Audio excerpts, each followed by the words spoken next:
¿Dónde? Bienaventurados los que lloran.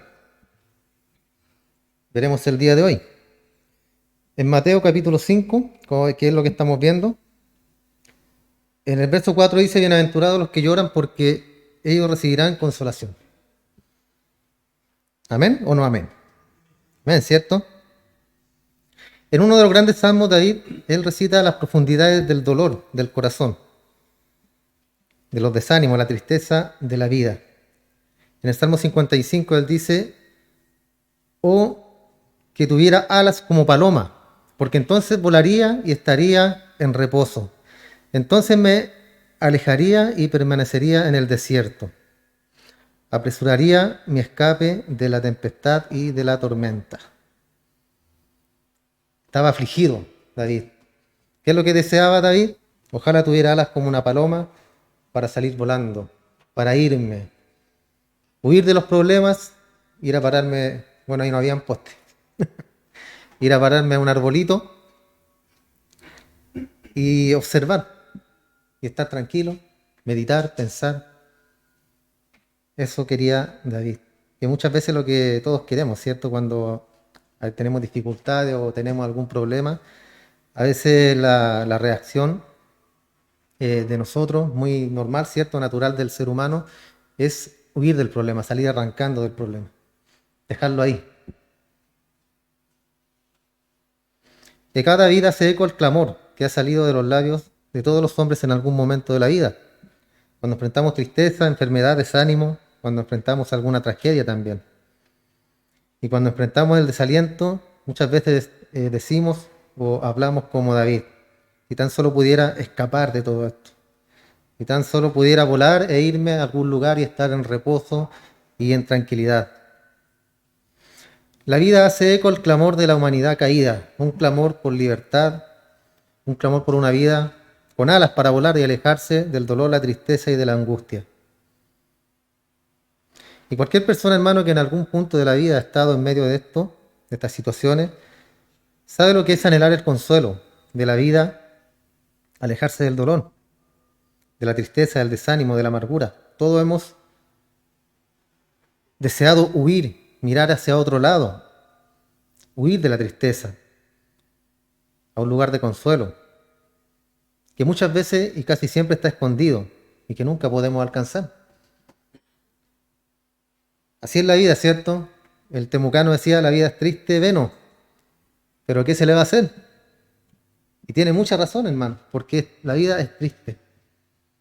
Cuando estábamos en el mundo teníamos una felicidad, pero una felicidad vacía, que es la felicidad que entrega el mundo, con sus placeres, con sus deleites, con todo lo que el mundo puede ofrecer. Pero la Escritura dice que el hombre siempre estará vacío. Nunca, jamás podrá llenar el corazón con todas las cosas del mundo, ni con las riquezas.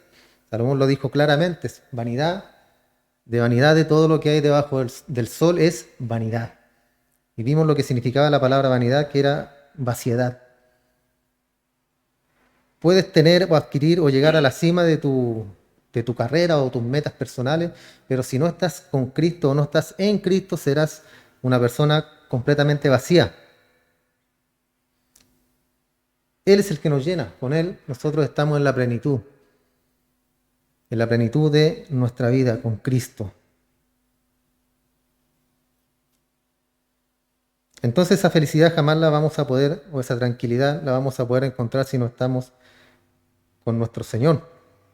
Entre más profunda es la tristeza y más profundo es el desánimo, el dolor, también más lejos se encuentra el lugar para el consuelo o para el reposo. Y esa es la paradoja, hermano, de esta bienaventuranza, porque aquí dice: y nunca pensaríamos que esto es una verdad, porque dice: felices. Felices los que lloran. Contrario. Mejor dicho sería: consolados todos los que lloran. Ahí sí, ¿cierto? Porque el que llora busca consuelo. Pero Cristo está diciendo lo contrario. Bienaventurados, felices los que lloran. Y eso es opuesto a todo lo que conocemos en la estructura entera de nuestra vida.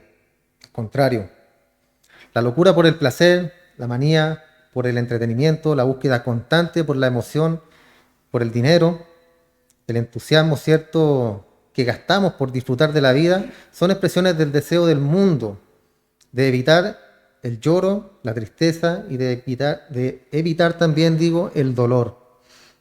Pero Jesús dijo, felices son los que están tristes, felices son los que lloran. Eso dijo nuestro Señor. El mundo dice, cierto, que hay que buscar la forma de ser felices de alguna u otra forma, como sea. Y si estamos tristes, nos dicen, bueno, anda a cierto lugar, relájate, distráete de las preocupaciones, eh, para que se te vaya la pena, la preocupación. Y eso es lo que el mundo nos enseña. Pero volvemos a lo mismo, es una paz fantasma momentánea que no permanece en el tiempo.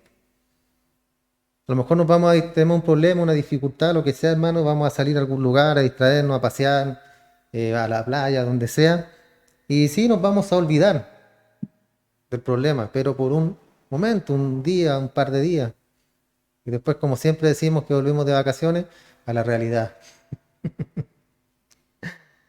Volvemos a la realidad y el problema está ahí mismo, esperándonos. No ha cambiado nada. Felices los que lloran. Felices los que lloran, hermano. Jesús también lo dijo en Lucas 6:25, hay de vosotros que reís ahora, porque vuestra risa se convertirá en lloro. Era medio complicado nuestro Señor.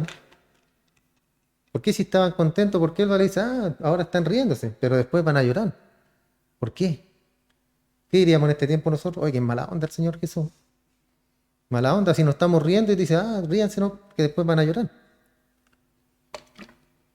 Y después vamos a entender por qué Él hablaba de esto, hermano. ¿A qué se refería? Se refería en llorar. Entonces, esto es diferente. Hay de vosotros que reís porque lloraréis. Felices los que lloran porque recibirán consolación. Simplemente lo opuesto de la filosofía del mundo. Y esto es un nuevo enfoque, ya que Cristo estaba dándole a la vida. Y eso es exactamente lo que Jesús está diciendo acá, en el Sermón del Monte. Él está ofreciendo un nuevo enfoque, un estilo de vida, ¿recuerdan? Él condena la risa y la felicidad aparente del mundo y pronuncia bendición, felicidad, gozo, paz y consuelo para aquellos que lloran. Entonces, ¿qué es lo que esto quiere decir, hermano? ¿Significa que todos los que lloran son felices? No, ¿cierto? Podemos llorar por X motivo y no estamos felices, no estamos contentos, estamos tristes, necesitamos consuelo. Entonces, ¿qué quiere decir todo esto? En primer lugar, ¿qué significa bienaventurado o felices? Que lo vimos, ¿recuerda? Macarios. Felices los que lloran. En el griego hay 9 verbos diferentes que se usan en el Nuevo Testamento para hablar de la tristeza. 9 verbos. Nosotros decimos tristeza, pero en el griego se amplía esta tristeza a muchas formas. Y este verbo que se usa acá es el más fuerte de los 9, es el más severo. Pero el hecho mismo de que hay 9 verbos diferentes en un idioma para expresar el concepto de tristeza es una buena indicación de que es un estilo de vida, que es parte medular de la vida, de todo lo que es el vivir. Y de hecho la historia entera del hombre es una historia de lágrimas. El ser humano, hermano, que habita la tierra más de 6.000 años ya, siempre ha sido guerras. Los años de paz que ha tenido la humanidad, hermano, son muy pocos, son pocos. Siempre ha estado en conflicto la humanidad, siempre ha habido guerras, siempre ha habido muertes. Han sido años terribles. En estos últimos años hemos tenido un poco de paz. Pero siempre la historia de la humanidad ha sido de tristeza, de guerra, de muertes.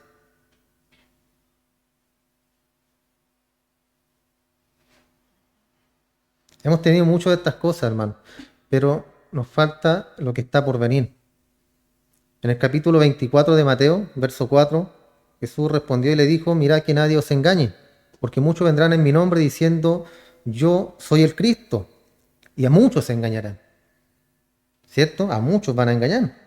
Y oiréis de guerras y rumores de guerra. Mirad que no os turbéis, porque todas estas cosas deben pasar. Pero aún no es el fin, dice Jesús. Porque se levantará nación contra nación, reino contra reino. Habrá hambre, pestilencia, terremotos en varios lugares del mundo. Acá Jesús está hablando de los tiempos finales. Todos hemos leído en algún momento de nuestra vida Mateo 24. Después agrega y dice: todo esto solo son principios de dolores. Todavía no han visto nada. ¿Usted cree que ha sufrido en esta vida? No ha sufrido nada, hermano. No hemos sufrido nada. Entonces la historia del hombre es la historia de la tristeza, de las lágrimas, del dolor. Y esto es solamente el comienzo.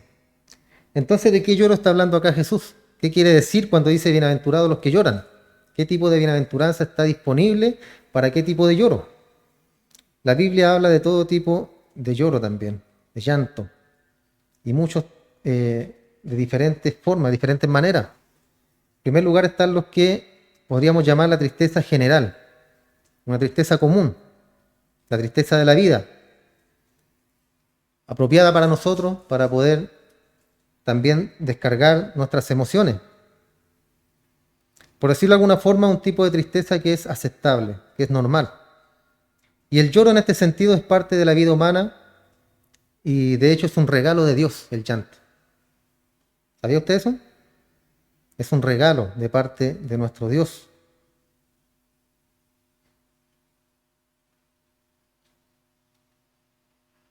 ¿Por qué?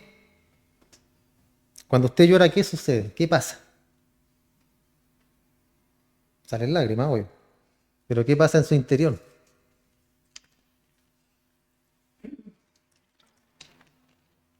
Usted descansa, ¿cierto? Se desahoga. Siente algo. Yo no lloro nunca, hermano, pero cuando lloro, lloro con ganas. Y se siente algo tan especial, hermano. El desahogo cuando uno está con tristeza, con pena. El desahogarse, el poder llorar. Yo pienso que las personas que más lloran son las que están más aliviados en su interior. Porque es una válvula de escape a las emociones. Y es válido, hermano.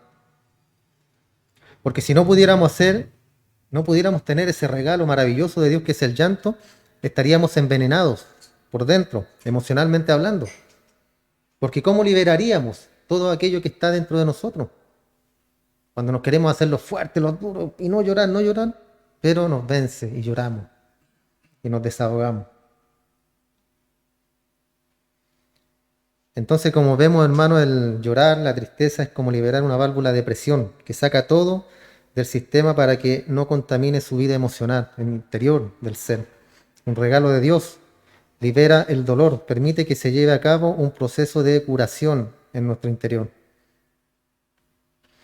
Cuando el dolor se mantiene dentro, el remordimiento, cuando la tristeza y el lloro se mantienen dentro, envenenan las emociones. Nos envenenamos por dentro, hermano. Y es muy natural el llorar. Abraham lloró cuando su esposa murió. Y tuvo todo el derecho de hacerlo, ¿cierto? Por llorar a un ser querido. Y así confrontó su tristeza. Y esa tristeza se manifestó en el llanto que derramó, ¿cierto?, Abraham. En el Salmo 42, el salmista, llorando también, recién lo cantábamos: como el ciervo brama por la corriente de las aguas, así brama por ti el alma mía, oh Dios. Mi alma tiene sed de Dios, del Dios vivo. ¿Cuándo vendré y me presentaré delante de Dios? Mis lágrimas han sido mi alimento día y noche, mientras que me dicen continuamente: ¿dónde está tu Dios? Lo cantábamos, ¿cierto? Fueron mis lágrimas, mi pan de día y de noche. Y esta era la tristeza por la ausencia de Dios, hermano. Y fue liberada en el corazón del salmista mediante las lágrimas y corrieron por sus mejillas. Y él estaba, como vemos acá en el Salmo, estaba sufriendo de soledad. Estaba ausente la presencia del Señor. Sabemos que hay desiertos de repente en nuestra vida que debemos pasar, donde decimos que Dios, mal dicho, ¿cierto? Que Dios nos ha abandonado. ¿Dónde estás, Señor, que no te puedo sentir? Me has abandonado, Señor. Te has alejado de mí. ¿Por qué te has alejado de mí, Señor? Y esa es una blasfemia, hermano, porque la palabra dice que Él estará con nosotros, ¿cuándo? Todos los días, hasta el fin del mundo, hasta el fin de los siglos, no cuando lo sintamos. ¿Ya? Que yo siempre lo digo y lo repito, hermano, a lo mejor soy un poco majadero al decirlo siempre, pero no se trata de sentimientos el cristianismo. No se trata de sentir al Señor, de sentir rico. Ay, sentí rico hoy día en la iglesia, estaba el Señor ahí. El Señor siempre está.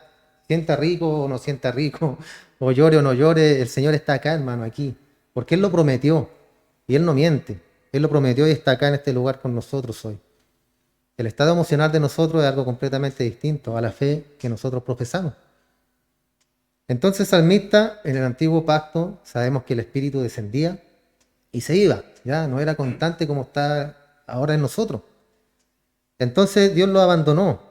Recuerden que David era medio pillín también. También hizo sus cosas, también tenía sus cositas por ahí, sus pecados, actuó de mala manera, malcrió a uno de sus hijos o a varios de sus hijos, los malcrió. Hubo consecuencias que también lo vamos a ver. Entonces, en ese tiempo él estaba solo, deseando la presencia de Dios. ¿Y cómo se consolaba el salmista? En el llanto, en el lloro. Y los demás le decían, ¿dónde está tu Dios?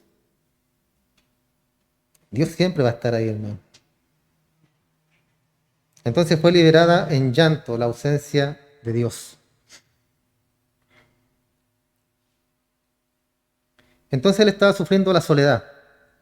Y es una razón suficiente para llorar, una razón suficiente para tener algunas lágrimas, inclusive para un hijo de Dios.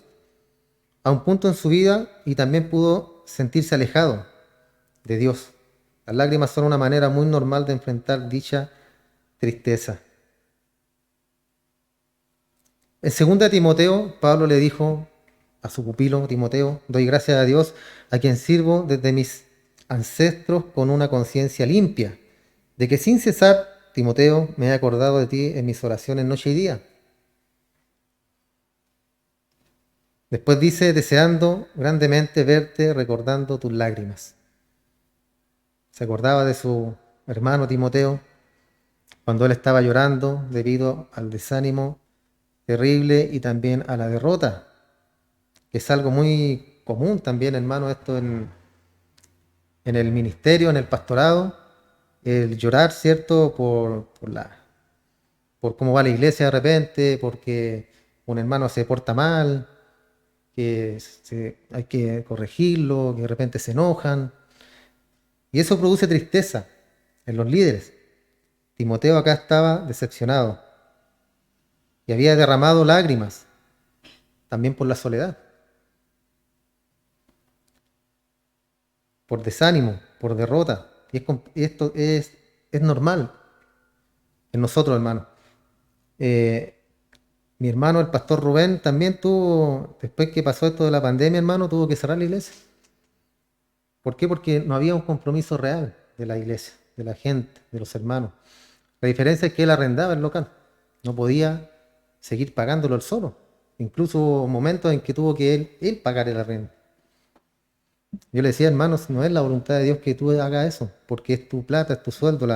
Cuando cuando se reúne dinero en la iglesia, es para la iglesia, ¿cierto? Para todo lo que podemos hacer acá, arriendo, ayudar a algún hermano. Para eso es el dinero, pero cuando la gente no da a la iglesia es porque no es de Dios. Otro día conversaba con Rafael, el pastor de Temuco, de Casa de Su Presencia en Temuco, y también me decía lo mismo. Me decía, hermano, no tengo, me alcanza justo para pagar el arriendo. Y los hermanos no quieren dar.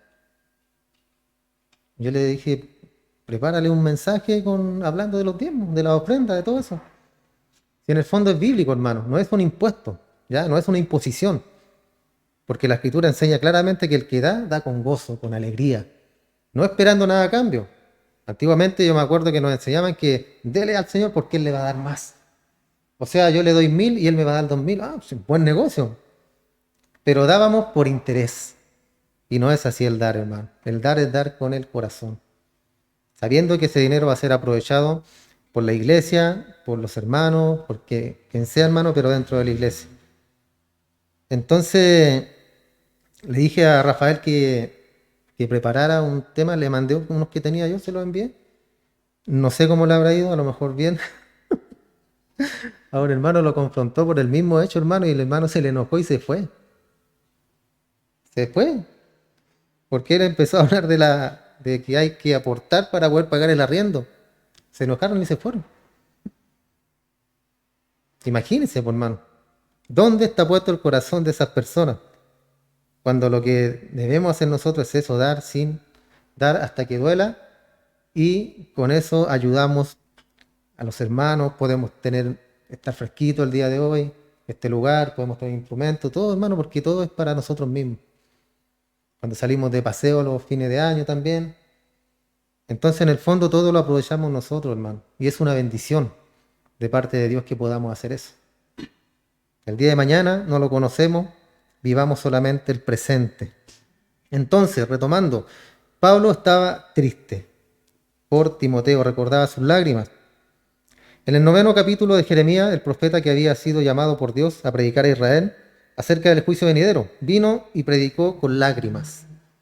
Esto es lo que dice Jeremías 9:1. Oh, que mi cabeza fuera agua y mis ojos una fuente de lágrimas, para que pudiera llorar día y noche por herida de la hija de mi pueblo. A él le llamaban el profeta llorón. ¿Pero por qué lloraba? Porque el corazón mismo de Dios estaba en él.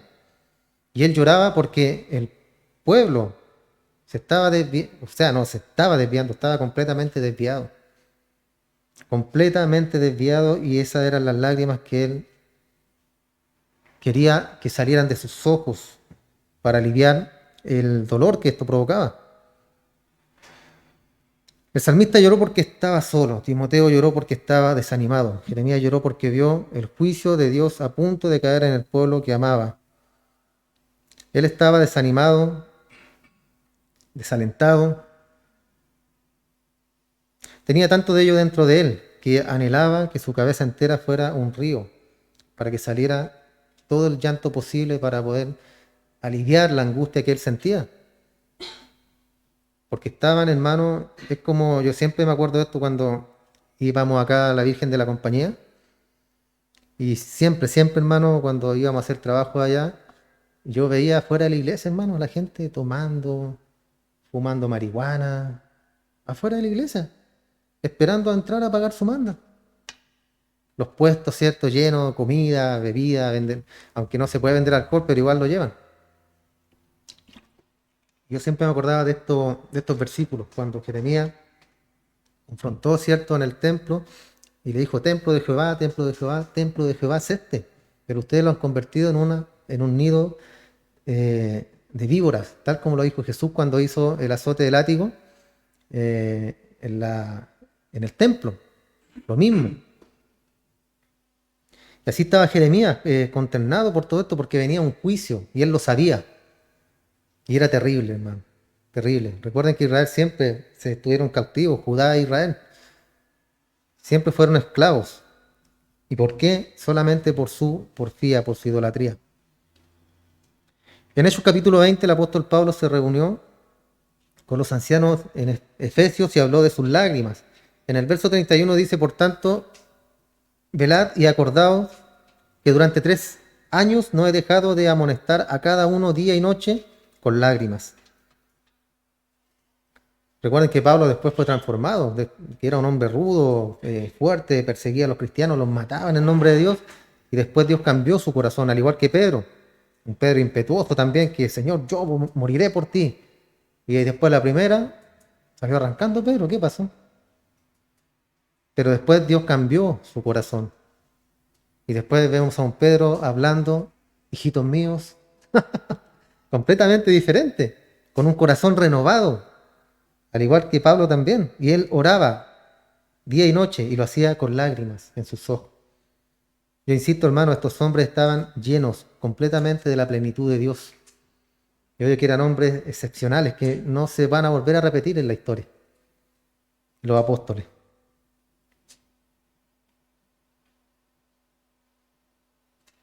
El salmista entonces, lágrimas de soledad, lágrimas de desánimo Timoteo, de decepción Jeremías. Pablo tuvo lágrimas de preocupación, lágrimas de cuidado por sus hermanos, por la iglesia. En Marcos capítulo 9, un padre trajo a su hijo poseído por demonios a Jesús y las lágrimas corrían por las mejillas del padre mientras decía, si puedes creer, al que cree todo es posible. Jesús sabía, conocía lo que estaba pasando. Y el padre del hijo clamó y dijo con lágrimas, Señor, creo. Ayuda a mi incredulidad. ¿Cómo? Si cree, ¿cómo ayuda a la incredulidad? Ella dijo que creía. Y ese es el creer que tenemos muchas veces nosotros, hermano. Cuando decimos, cree que Dios la puede sanar, cree que Dios puede hacer un milagro en su vida, sí, creo. Pero muy en el fondo hay algo que dice, creo, pero... Por eso este hombre dice, Señor, sí creo, pero ayuda a mi incredulidad. Porque siempre, hermano, va a haber un grado de incredulidad en nosotros. Siempre. Y ahí es donde debemos pedirle perdón al Señor y creer ciegamente en lo que Él va a hacer. Y si no lo hace, gloria a Dios también. Entonces, ¿qué tipo de lágrimas fueron estas? Fueron lágrimas de amor ardiente por un hijo. ¿Quién no tiene ese amor ardiente por un hijo? Lo quería haber liberado este hombre y sufría por él. Sufría por este joven endemoniado. En Lucas capítulo 7, verso 37, una mujer vino a la casa del fariseo donde Jesús estaba descansando. Trajo un contenedor de perfumes. ¿Recuerda eso? Que Judas dijo, pero ¿cómo? Si esos perfumes son carísimos, podíamos haberlos vendido y con esa plata haber alimentado a muchos pobres. Mentiroso, Pinocho. ¿Qué es lo que quería él? Que entrara más billetes, más dinero. Porque él era el tesorero. Él tenía ahí la bolsa con el dinero. Y él disponía de todo eso. Era la avaricia lo que lo hacía hablar a él, no el querer ayudar a los demás. Y registra acá que la mujer estuvo a los pies del Señor llorando. Lloró y derramó sus lágrimas en los pies del Señor. Y después lavó los pies del Señor con el propio cabello. Esta mujer. Entonces, ¿por qué Jesús permitiría a una mujer tan pecaminosa, pecadora como esta, que le hiciera eso? Acá Jesús dio una pequeña lección de cómo la gente que ha sido perdonada está muy agradecida. Recuerden, ella lloraba porque estaba muy agradecida con el Señor porque le había perdonado sus pecados. ¿Y qué tipo de lágrimas son estas? Lágrimas de devoción. ¿Escuchó bien? Lágrimas de devoción, de adoración. Fueron lágrimas de gratitud profunda de esta mujer hacia el Señor Jesús. Y algunas veces la gente llora cuando está agradecida. Otros lloran por amor. ¿Quién no ha llorado por amor? Como dijo Américo. Algunas veces lloran por preocupación, por decepciones también. Decepciones amorosas, de cualquier tipo de trabajo, de que yo quería esto, no lo pude lograr y lloro. Lloran por desánimo, por soledad.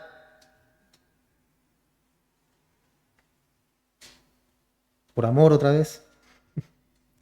Y el amor hace que la gente llore, hermano. El amor, yo he llorado por amor. Esa mujer, no, se fue para adentro esa mujer. Que me ha hecho llorar muchas veces. Y me ha hecho llorar, hermano. Nuestro Señor lloró. Nuestro Señor lloró, hermano, en la tumba de Lázaro. Porque lo amó y tuvo compasión. Él lloró por la ciudad de Jerusalén también. Porque los amaba y porque tenía compasión de ellos. María Magdalena lloró porque Jesús estaba muerto y eran lágrimas de tristeza. ¿Por qué? Por la muerte del Señor. Y eso es muy normal, hermano, nosotros. como lo dijimos al comienzo, es una forma es un regalo de Dios para liberar nuestro dolor, para alivianar el peso, el dolor de nuestro corazón. Y no hay nada de malo en eso. Cuando decimos que los hombres no lloran, eso es mentira. Yo a mi hijo también le digo, oye, ya, los hombres no lloran. Y me acuerdo, no, si lloran. Entonces hay un sentido, hermano, en el que llorar de una manera muy normal, humana, puede ser una bendición. Porque usted libera ese tipo de cosas que están dentro de nosotros por medio de las lágrimas. Tiempo de nacer, tiempo de morir, tiempo de reír, tiempo de llorar, dice Eclesiastés capítulo 3. Hay tiempo para todo. ¿Se fijan? Y encima de esto hay otro tipo de lloro, un lloro humano que es diferente, que no es apropiado, es impropio, es ilícito. Esto es cuando un hombre llora porque no puede satisfacer sus deseos pecaminosos. Y usted dirá, ¿cómo? Sí, en el mundo, la gente del mundo. Cuando tiene las lágrimas de un deseo malo, insatisfecho. Estas son lágrimas de Amnón. En 2 Samuel 13 habla de esto. Lloró y lloró hasta que se enfermó, queriendo contaminar a su propia hermana Tamar. Y lo logró. También Acab lloró. Él quería la viña de Nabot. La codició tanto que dice en Primera de Reyes 21:4 que se acostó en su cama, volvió su rostro y ni siquiera comió pan alguno. ¿Cómo lo llamaríamos nosotros? Se taimó. Se taimó, se fue a acostar, se puso a llorar. Aquí me quedo. Yo quiero esa viña, tiene que ser mía. Y era tanta la tontera que se puso a llorar. Y liberó esa rabia. Porque eso es lo que se libera cuando uno quiere algo y no lo puede tener. La rabia, y llora de rabia. Ese es un lloro impropio. Y que jamás, nunca debiera estar en nosotros, hermano. Nunca, nunca, nunca, nunca. Lloró porque quería lo que no era de él. Mírenlo, mírenlo. Es un tipo de lloro ilícito, entonces, equivocado. También está algunas veces el extendido. Y esto es de personas necias que no pueden dejar algo. Con frecuencia se ve cuando muere una persona y se convierte literalmente en un problema de emociones. Sucede inclusive en el caso de gente cristiana, que muere alguien y no lo dejan ir, no lo quieren dejar ir y lo lloran, ¿no? Día tras día, día tras día. Debe ser doloroso, hermano, perder a un ser querido. Es doloroso. Cuando murió mi abuelo, el Tata Juan, yo no tenía pensado llorar. Fui al velorio, después fuimos al entierro, y yo estaba bien normalito. Pero cuando vi que bajaba el cajón, hermano, descendía el cajón a la tumba, fue algo así. Yo me puse a llorar. ¿Por qué, hermano? Porque es una persona que no vas a volver a ver jamás en la vida. Nunca lo vas a volver a ver. Y ahí uno se empieza a cuestionarse, ¿cierto? Y empieza a meditar y todas esas cosas que hacemos cuando muere un ser querido. Y ese es un lloro, ese fue un lloro espontáneo, hermano, que me ayudó a liberar la tristeza que tenía por la partida de mi abuelo. Pero no nos podemos quedar pegados ahí. Como estamos viendo acá, ¿cierto? Que hay personas que se quedan ahí. Es un lloro extendido, un lloro necio, porque no podemos volver a la vida a nuestros seres queridos. No lo podemos hacer. Como un individuo también así, quien de manera, por decirlo coloquialmente, ha perdido su mente debido a la pérdida de un cónyuge que se fue a estar con el Señor Jesús, en el caso de un cristiano. Y eso es egoísmo puro, hermano. La tristeza de depresión de alguien que es tan egoísta que no puede regocijarse en la exaltación de al que ama con profundidad. Volvemos a lo mismo, es triste cuando perdemos un ser querido. Pero en el caso de un cristiano, ¿qué deberíamos hacer? Deberíamos hacer fiesta, hermano. A lo mejor podemos, sí, podemos llorar, vamos a extrañar a la persona, pero ¿con quién va a estar? Él va a estar muchísimo mejor que nosotros, va a estar con el Señor.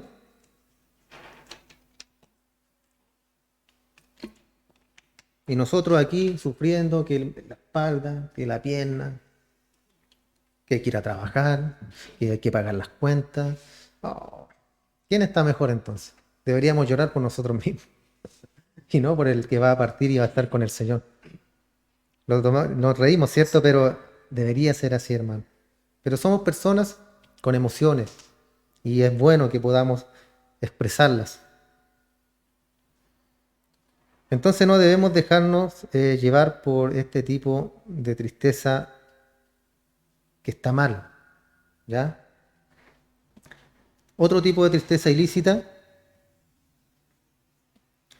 y es la tristeza que es excesiva debido a la culpabilidad. Algunas personas simplemente están en un estado de súper lamento o súper lloro como una manera de expiar su propio pecado. Una buena ilustración bíblica de esto es David.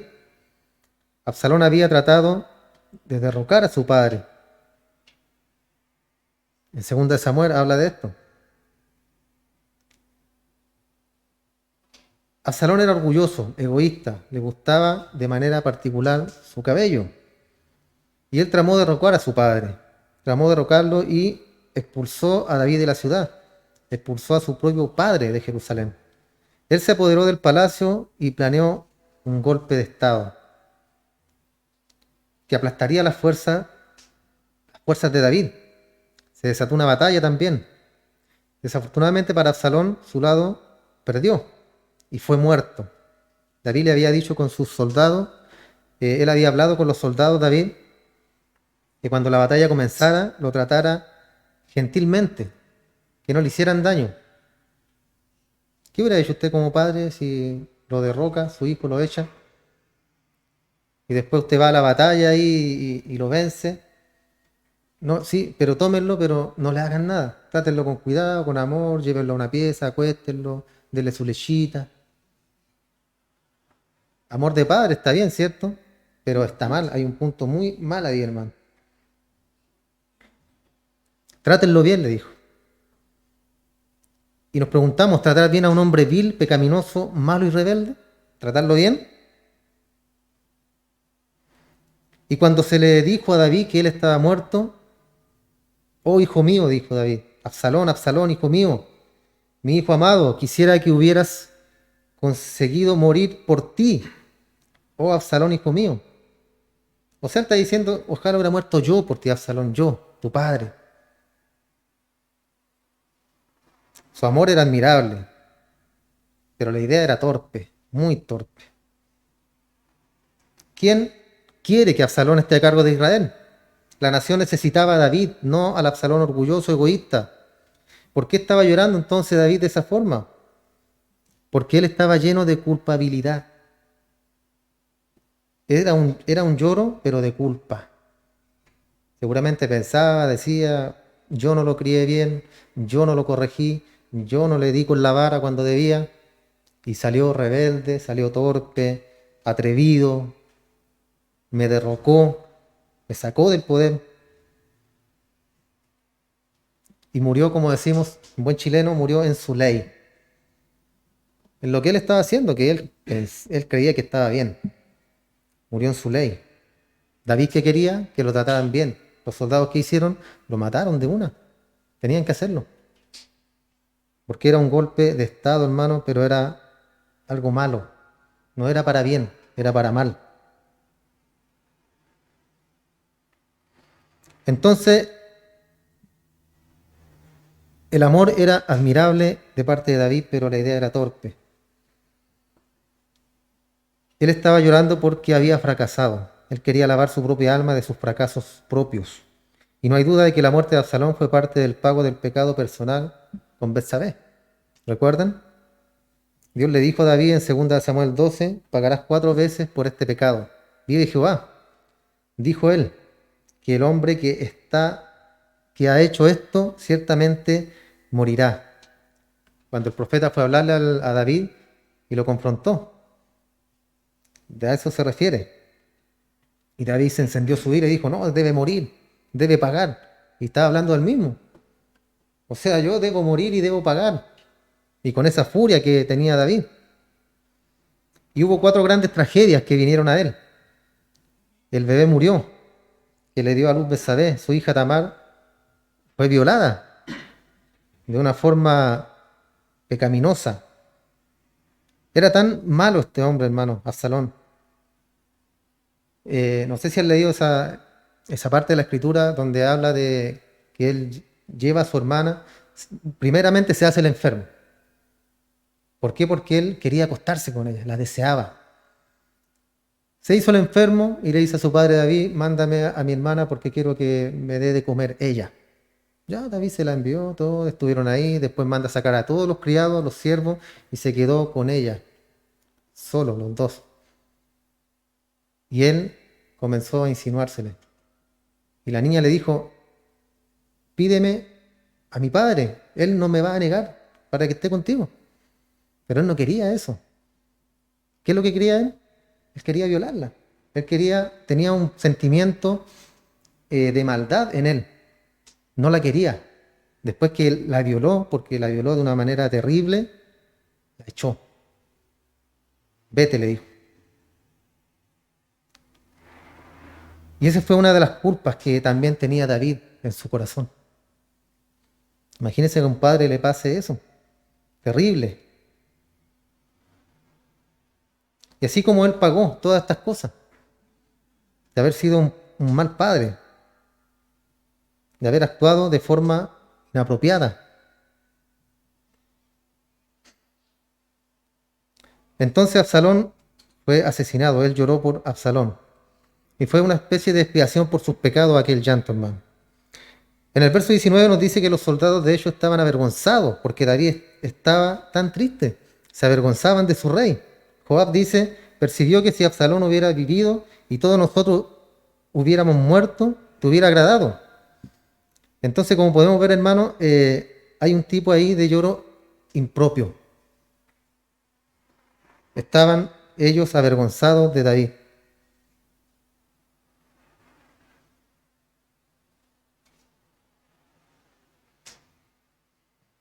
Entonces cuando llora, hermano, cuando lloramos nos sentimos mucho mejor. La tristeza tiene una especie de crecimiento y fortaleza en nosotros. La tristeza nos enseña mucho. Es un sentimiento agradable, pero no está hablando de eso. No está hablando de la tristeza del mundo, sea lícito o ilícito en lo absoluto. Está hablando de una tristeza piadosa que es muy diferente. Segunda de Corintios 7, en el verso 10, el apóstol Pablo nos ayuda a entender y dice esto. Porque la tristeza según Dios, no es la tristeza del mundo, ¿ya? Porque la tristeza según Dios y que es según Dios produce arrepentimiento para salvación, de lo cual no hay de qué arrepentirse. Pero la tristeza que es según el mundo produce muerte. Usted puede llorar, hermano, hasta que se le caigan los ojos, se le hinchen, llorar mucho por los problemas, por la soledad, por el desánimo, por todo lo que quiera llorar, hermano, por amor nuevamente, llorar lo que quiera por todas esas cosas, hasta no poder más, llorar por sus deseos pecaminosos, insatisfechos, y cuando termine toda esta tristeza mundana, no le va a producir nada. Y solo hay un tipo de tristeza que trae vida, un tipo de tristeza, solo uno, que trae vida, y es la tristeza piadosa, que lo lleva al arrepentimiento. De eso está hablando Jesús. Por lo tanto, concluimos que es tristeza por el pecado. Bienaventurados los que lloran. ¿Por qué lloran? Por el pecado. Cuando usted peca, hermano, cuando usted cae en tentación, ¿qué es lo que hace después? Se arrepiente. Pedro, cuando negó al Señor Jesús, lloró amargamente, se arrepintió. Ese es el llanto al cual Jesús se está refiriendo acá, hermano. Ya no el llanto que conocemos en común, que hemos visto ahora nosotros, sino el llanto por la tristeza, por el pecado, porque te duele pecar, porque nos duele fallarle a nuestro Señor. De eso está hablando acá. Eso es lo importante entonces, hermano. Ese es el fondo. Tristeza piadosa, tristeza por el pecado. La tristeza del mundo es inútil, produce muerte, dice la Escritura, mientras que la tristeza piadosa produce arrepentimiento. lo cual produce salvación y asimismo produce consuelo. Esa es la idea acá, hermano, y esa es la clave, la tristeza piadosa. ¿Por qué? Porque esta tristeza está ligada al arrepentimiento y el arrepentimiento está ligado al pecado. Entonces el punto ahí en Mateo 5:4 no es estar triste porque usted está solo, como lo vimos, porque está decepcionado, porque tenga algún amor imposible o porque alguien haya muerto. No es estar triste por no tener lo que uno quiere o en sentirse culpable. Es estar triste porque usted es un pecador, porque somos pecadores, ¿ya? Y ese es el punto, hermano. No estamos llorando por las circunstancias humanas, estamos llorando por el pecado. Ahí nos queda clara la idea, ¿cierto? Ya quedamos clarito que el lloro es por el pecado. Y ese lloro trae consuelo, porque nuestro Señor nos perdona y nos da nuevas vidas, nos da nuevas fuerzas y continuamos. Recuerde el verso 3, donde comenzamos la bienaventuranza. Bienaventurados los pobres en espíritu, porque de ellos es el reino de los cielos. ¿Y qué significaba ser pobre en espíritu? Estar en bancarrota espiritual.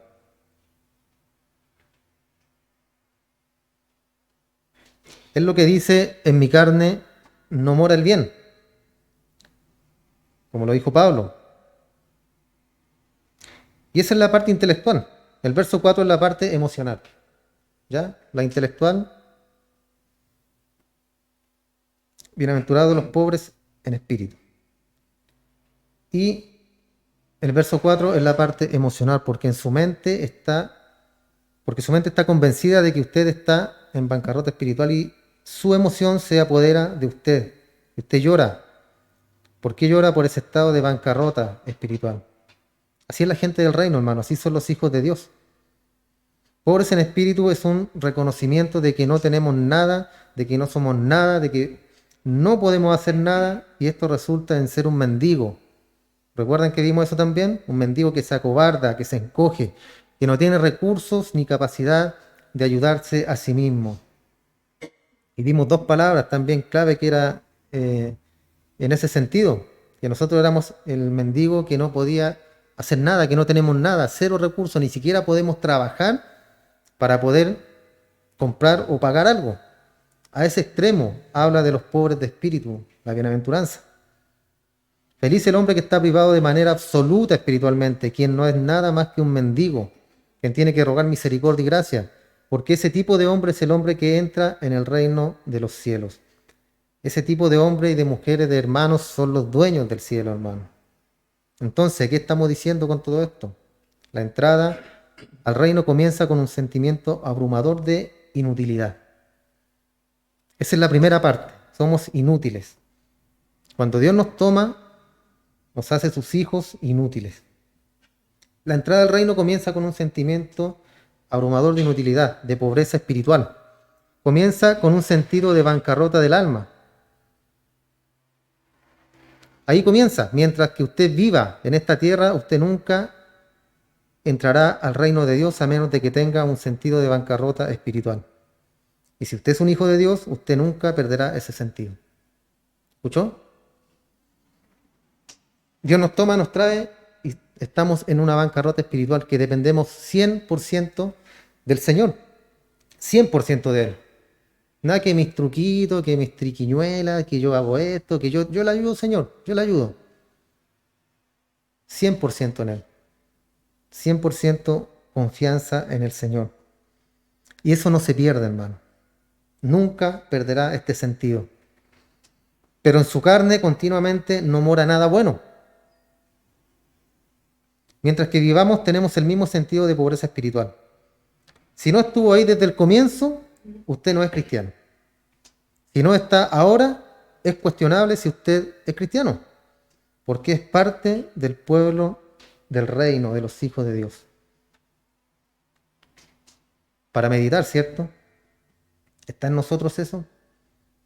¿Me considero un mendigo espiritual? ¿Creo que estoy en la bancarrota espiritual? ¿O creo poder hacer algo para agradarle al Señor? Creo poder hacer algo para estar bien con Dios, para que Él se sienta agradado de mí. Voy a ir a predicar a la esquina, a las calles, voy a ir a orar por los enfermos. Voy a hacer cosas para que Dios se sienta orgulloso de que soy un hijo del reino.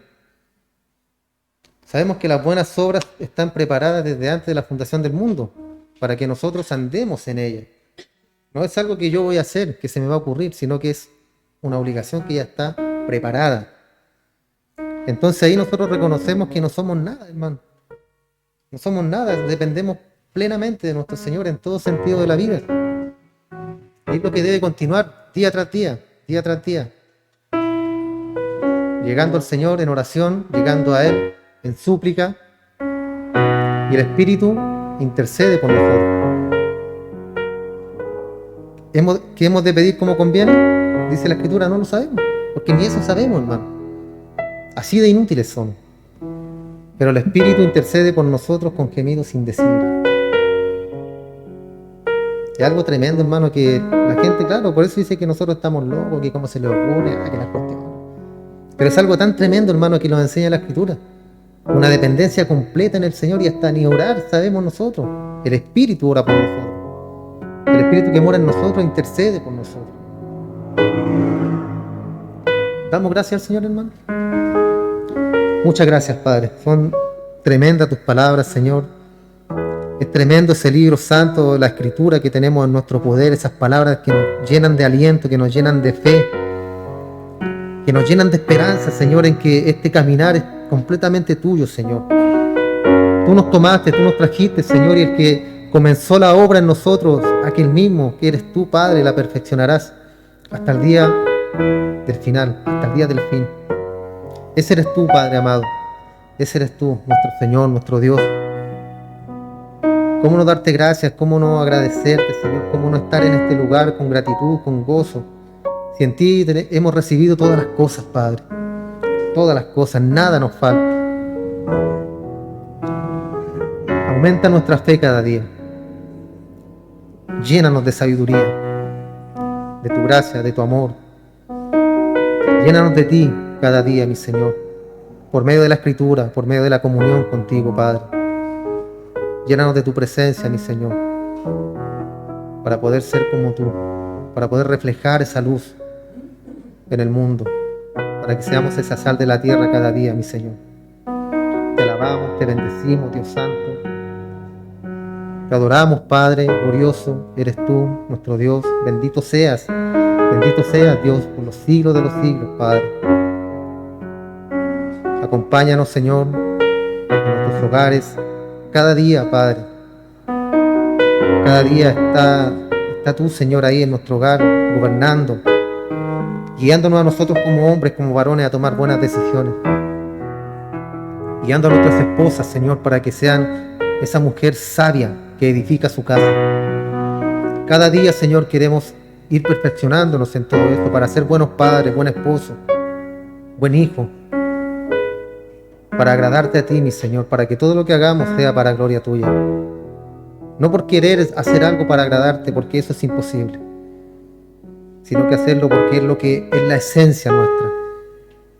Que esa esencia nuestra resplandezca, Señor, en el mundo. En primer lugar, en nuestra familia. En primer lugar, en nuestro prójimo, nuestros más cercanos. Nuestra familia, familiares, nuestros hermanos. Y así la gente después del mundo también, Dios. Entregamos todo esto, Padre, en tus manos, como una ofrenda agradable ante ti, mi Señor. Esperando, Padre, que te haya agradado todo lo que hemos hecho el día de hoy. Agradecemos la enseñanza que cada domingo tú nos preparas y nos tienes para nuestros corazones. Ayúdanos a ser hacedores de la palabra y no tan solamente oidores, sino que hacedores, Señor.